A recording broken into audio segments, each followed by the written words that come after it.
இல்லையே.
ஐயா உங்களை பார்த்த உடனே எனக்கு ஒண்ணு கிளம்புதுனா பாத்தீங்க என்னவா கிளம்புது உங்களுக்கு பார்த்த உடனே அவனுக்கு ஐயா என்ன கிளம்புதுன்னு கேக்குறீங்களா கவிதை கவிதை கவிதையா கிளம்புதுங்க அப்படியா ஆமா ஐயா அது கவிதை கிளம்புதா எத்து விட்டுமா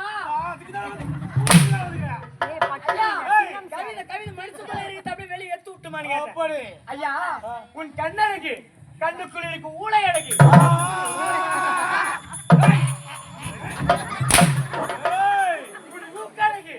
உன் மூக்குக்குள்ள இருக்கு 30 நாள் சளி அது மட்டும் கிடையாது உன் காதலுக்கு உன் காதுக்குள்ள இருக்கும் குடிம்பி அதை விட அழகுங்க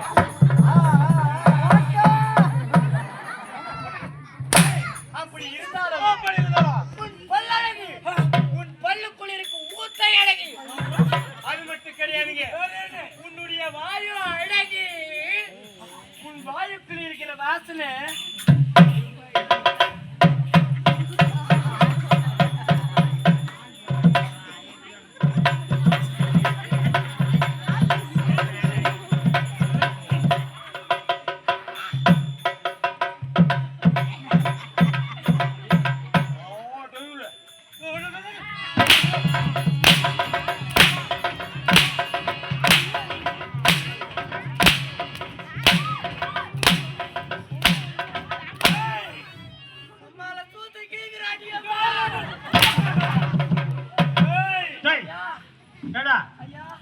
கஷ்டப்பட்டு போட்டீங்கன்னா நிமிட்டி நிமிட்டினா கொண்டு வாயில கொண்டு வைக்கிறேன்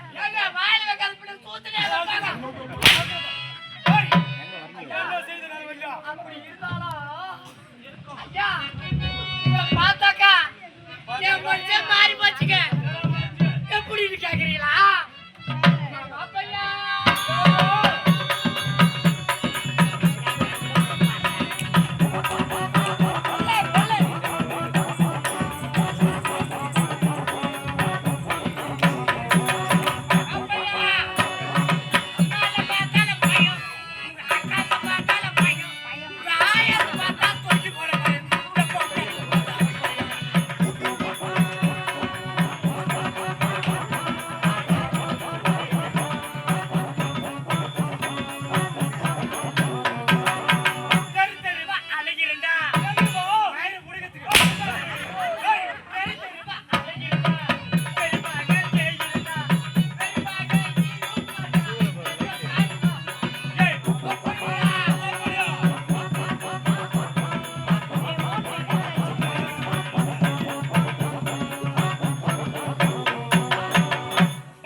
பாத்தீங்களா இது தெரியலையா போய் சம்புவாரு சென்னிக்கு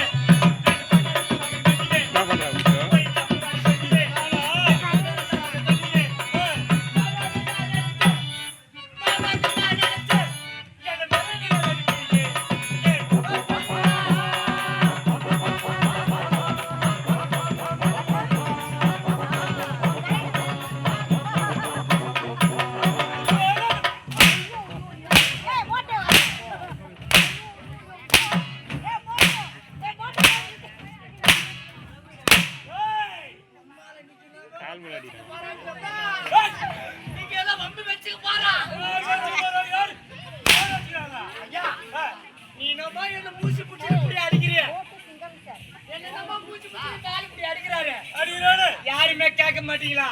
அப்படி இருந்தாலும் இந்த ஊருக்கு நான் ஒரு செல்ல புள்ளியா இல்லையா? இல்ல வாயத்தார்களையா? நான் செல்ல புள்ள அங்க கேட்காத. அவங்க என் பக்கம் சப்போர்ட் வர மாட்டாங்க.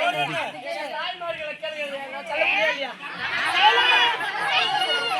என்ன அப்படி பீலி பண்றாங்க? செல்ல புள்ளியா அப்படி இருந்தாலும் ஐயா என்னமோ நான் தம் கட்ட அடிக்கிறேன். என் பேக்ரவுண்ட் என்னன்னு தெரியாம அடிச்சுக்கிறேன் தெரியுமா? என்ன பாபு பேக் என்ன பேக்ரவுண்ட் கேக்குறியா? நான் ஊருக்கு செல்ல போல.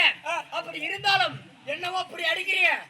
எனக்காக குரல் கொடுத்து ஓசை கொடுத்து பேர் தூக்கி எடுத்து வரீங்க. அப்படி இருந்தாலும் என்ன அடிச்சு பாரு எப்படி குரல் கொடுக்குறாங்கன்னு பாரு. அடிச்சா இவங்க குரல் தூக்கி எடுத்துறாங்க. ஆமா குரல் கொடுப்பாங்க பாரு. எடுத்து போறாங்க பாரு. அப்படினா காப்பாத்தணும்.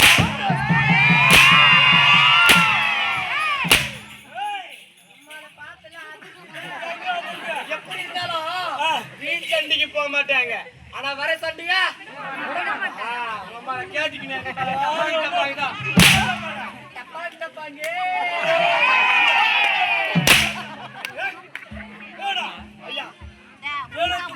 வரக்கூடிய என்ன காலதாமதம் ஏன் காலதாமதம் ஏன் லேட்டு கேக்குறேன் ஐயா? அது பெரிய கதையாய் போச்சுங்க. ஆமாங்க என்னடா கதை ஐயா? என்ன எனக்கு அண்ணன் தம்பி நாங்க 2 பேர் ஐயா. இருவர். ஆமா நானும் எங்க அண்ணனும். எங்க அண்ணனுக்கு 10 சென்ட், உங்க அண்ணனுக்கு 10 சென்ட் இடம் விட்டாங்க. எனக்கு ஒரு 10 சென்ட் இடம் விட்டாங்க. உண்மையா? ஆமா ஐயா. கரெக்டா தான் விட்டுருக்காங்க. கரெக்டா விட்டாங்க ஐயா. இருக்கிறது 2 மாடு ஐயா. 2 மாடு பசு மாடு 2 மாடு இருந்துச்சு ஐயா. அந்த பசு மாடு 2 மாட்டை எங்க அண்ணங்காரன் என்ன பண்ணா உசாரா அந்த மாட்டை வித்துட்டு நிலம் வாங்கிட்டான் ஒரு 5 சென்ட். மாட்டை வித்து நிலம் வாங்கிட்டான். நான் என்ன பண்ணேன் அந்த நிலம் 10 சென்ட் குத்தாங்க பாரு. அந்த 10 சென்ட் வித்துட்டு நான் மாடு வாங்கிட்டேன் ஐயா. 2 மாடு வாங்கிட்டேன். 10 சென்ட் வித்து மாடு வாங்கிட்டேன். 2 மாடு வாங்கினேன். மாடு வாங்கி கட்டிட்டு நான் ஆட்டத்துக்கு வந்துட்டு என் பொண்டாட்டின்னா கட்டிட்டு ஏறு வேலைக்கு போயிடுவா. ஆமா ஆமா அது ரொம்பவே கஷ்டமான வேலை. அந்த கட்டிக்கலாம் நம்ம போக தேவையில்ல. அப்படி இருந்தாலும் ஏரி வேலைக்கு போற நேரத்துல என் மாடு எங்க அண்ணன் விட்டு பயிர் போய் மேய்ஞ்சிச்சு. பயிர் மேய்ஞ்சிட்டு அந்த மாட்டை வைகா கட்டி இருந்தா அது ஏன்டா போய் பயிர மேயுது? அது ஏன் மேயுது? அது மயிறு புடுங்கத்துக்கு மேயுது. அதுதான் ஐயா மாடு போய் தெரியாதனமா தவறா போய் மாடு பயில மேய்ஞ்சிச்சு. அப்படி இருந்தாலும் எங்க அண்ணங்கார பாத்துக்கிட்டே இருந்தான். வேகமா வந்தான். அச்சிய மாட்டு காலை ஒடிச்சிட்டான் ஐயா. எனக்கு மன வேதனையா இருந்துச்சு. மாட்டு காலை ஒடிச்சிட்டாங்க பண்ணு. ஆமா ஐயா மன வேதனையா இருந்து ரொம்ப தீவிரமா இருக்கிறேன். நான் என்ன பண்ண வேகமா வீட்டுக்கு போனேன். யாரு வீட்டுக்கு? எங்க அண்ணன் வீட்டுக்கு போனேன் ஐயா. போய் என்னடா செய்த? எங்க அண்ணன் வீட்டுக்கு போனோடனே நான் என்ன பண்ண திடீர்னு கதவு எட்டி வச்சேன் ஐயா. கதவு எட்டி வச்ச மாதிரி எங்க அண்ணி 3 மாசமா மூழ்கி அமுக்குறாங்க ஐயா.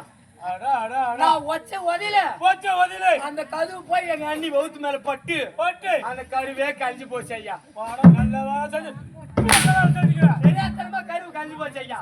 அப்படி இருந்தாலும் எங்க அண்ணங்கார போய் பஞ்சாயத்து வச்சிட்டாங்க. இதனால பஞ்சாயத்து வச்சிட்டோம். ஊருக்குள்ள பஞ்சாயத்து வச்சிட்டான். பஞ்சாயத்து வச்சிட்டோம். என்ன தெரியுமா சொன்னாங்க பஞ்சாயத்து ஆளுங்க? சொன்னாங்க டேய் பெரிய பையா நீ எவ்வளவு செலவானாலும் எவ்வளவு துட்டு பணம் செலவானாலும் அந்த மாடு காலை ரெடி பண்ற வேலை உன் வேலை அப்படின்னு சொன்னான். ஆமா ஐயா நானும் ஒத்துக்கினேன் ஐயா. ஆனா எனக்கு என்ன வேலை குத்தாங்க? என்ன வேலை குத்தாங்க ஐயா?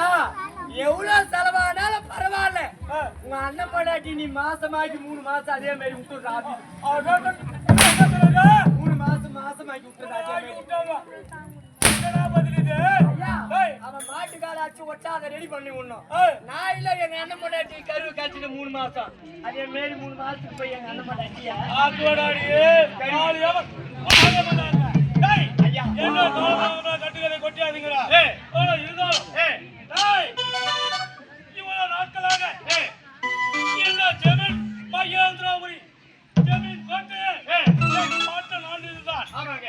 அதுக்கப்புறம் என்னுடைய பெருப்பன் பெருப்பன் ஆமா. அதுக்கப்புறம் இப்ப எங்க அண்ணன் ஆடுறான். அண்ணன் வாழையாடி வாழையாக இவங்களா தொடர்ந்து ஆடுவார்கள். எனக்கோ இந்த நாடு கிடைக்க போல நாட்டு மேல ஆசை. அதனால இந்த நாட்டை கைப்பற்ற வேண்டும் என்றால் என்ன செய்ய வேண்டும்? ஐயா என்ன செய்ய வேண்டும் தெரியுமா? இந்த நாட்டை ஆள வேண்டும் என்றால் இது தந்திரமாக கைப்பற்ற